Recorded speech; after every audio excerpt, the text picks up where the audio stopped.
Looking back, I can think of two defining moments in my life.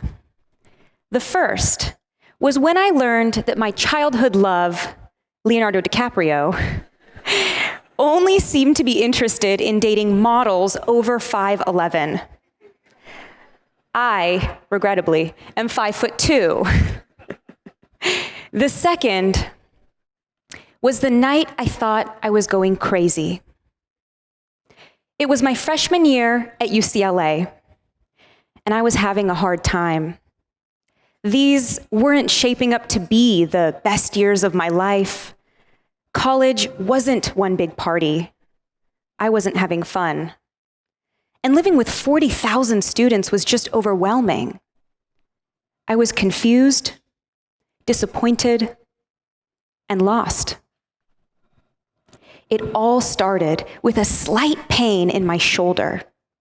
Desperate to diagnose it, I Googled through the night on Monday, and then again on Tuesday, and on Wednesday, and Thursday, and Friday, so that by Saturday, I was convinced I was dying. After 30 hours of online searching, I had no answers, and I felt worse. The more I searched, the more I worried, the more anxious I became. Now, by this point in time, many of you would have just gone to the doctors. That is a reasonable thing to do. But I was nowhere near reasonable. Doctors terrified me. So instead of going to see one, I thought of the worst case scenario. How would I break the news to my friends and family? How on earth would my parents cope with my inevitable loss?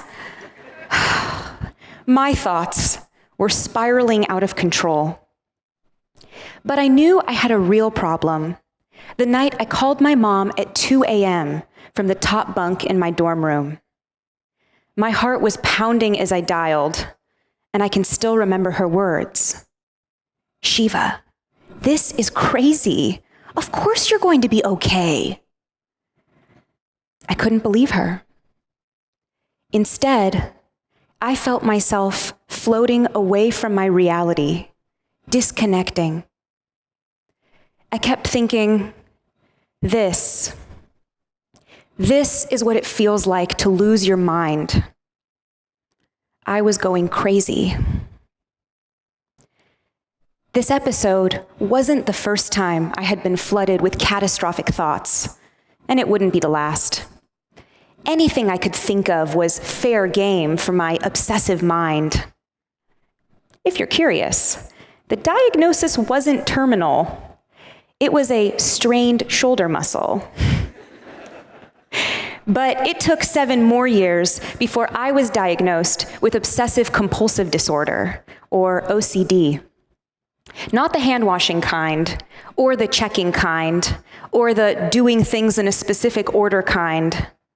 Mine was obsessive thinking, an endless loop of doubts, a constant search for certainty that never comes. It's hard to say I'm thankful for what happened in college, but today I work as a psychotherapist, helping people with anxiety disorders and OCD understand what I couldn't that night. That thoughts aren't always facts, and that just because we don't know something doesn't always mean we should go looking for it. That's my story. But here's the rest of the story and the reason I'm here. I've noticed a troubling phenomena. Today, more people sound like I did in college. I see panic and anxiety on my Facebook feed. I hear it in the news. The world itself seems to be going crazy.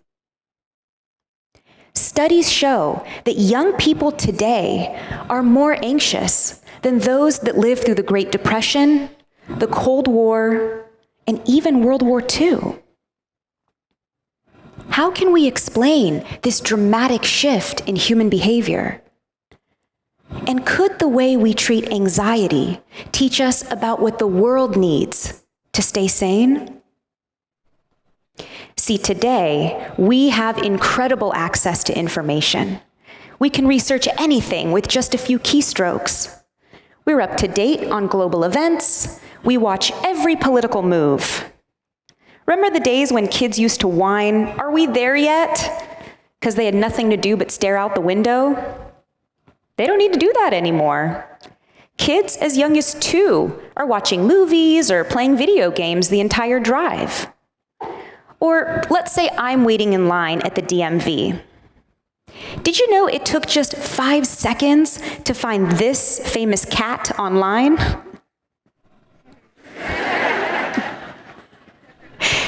So what's the problem? These seem like benefits of living in the age of information.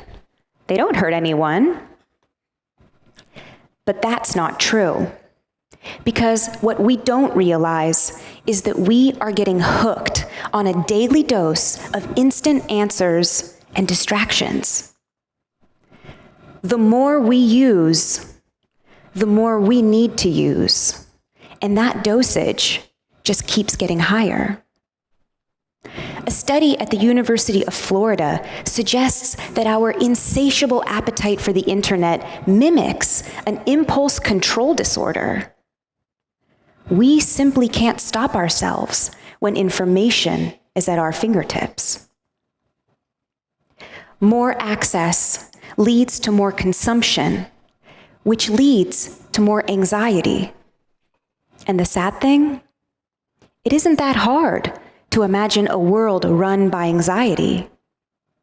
We're already in it. Just listen to the news and you'll hear its disturbing effects.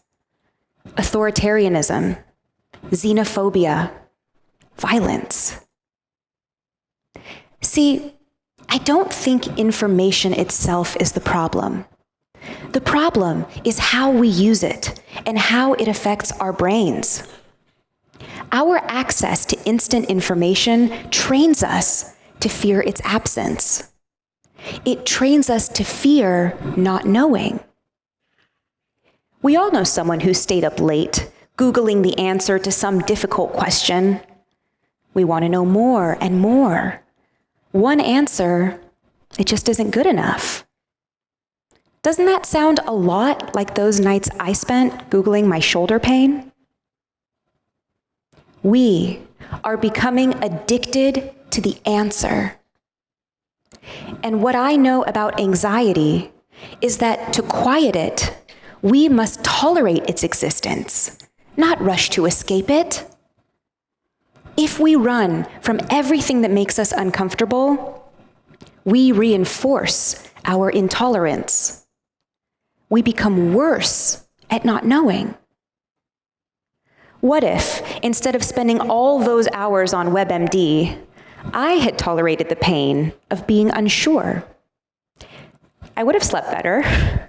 I would have been more clear-headed. And then maybe I could have asked my roommate to take me to the campus clinic because I wasn't going to go on my own. That would have been a reasonable response to my problem. The age of information is a 24-hour, all-you-can-eat data buffet. There's more data to be had than we can possibly consume. But that doesn't stop us from trying. And some companies don't want us to limit our intake. They profit when we consume too much. Take fake news, for example. Stories found on social media that are unregulated and unreliable. Born of our insatiable desire to be in the know at all times, we've created a market for cheap information. They recognize our appetite for answers, so they serve up news whenever we want it. They don't have to be concerned with quality, because it seems like we'll accept anything. They are profiting from our addiction to information. A study at Stanford University revealed the tactics of these distributors. describing how they mask lies with legitimate-sounding article titles and website names like these. Fake news is an online McDonald's where the healthy-sounding oatmeal actually has as much sugar as a full can of Coke. The consequences of all this access are right in front of us. Rates of depression and anxiety among teens has risen 70% in the last 25 years. Antidepressant prescriptions have risen 400% in the last 30. Study after study shows we're more anxious today than we have been at any time in human history. But even with the facts, how many of us can honestly say they'd feel comfortable putting down their phones for an entire evening, or even an entire hour? How many of us can tolerate a day out of the loop, uninformed even? Let's accept that discomfort is a necessary part of being alive, not just a condition to be solved. The unknown is a fundamental part of the human experience, and it has been as long as we've walked this earth. Information can only take us so far because we all face difficult questions. Questions about who we are and what we believe. Questions no search engine in the world can answer for us, no matter how late we stay up at night. This is a turning point in the human story, and we have a choice to make. If we let our addiction to information run our lives, a rise in anxiety is all but guaranteed. We will live in a world run by fear and ruled by those that capitalize on it.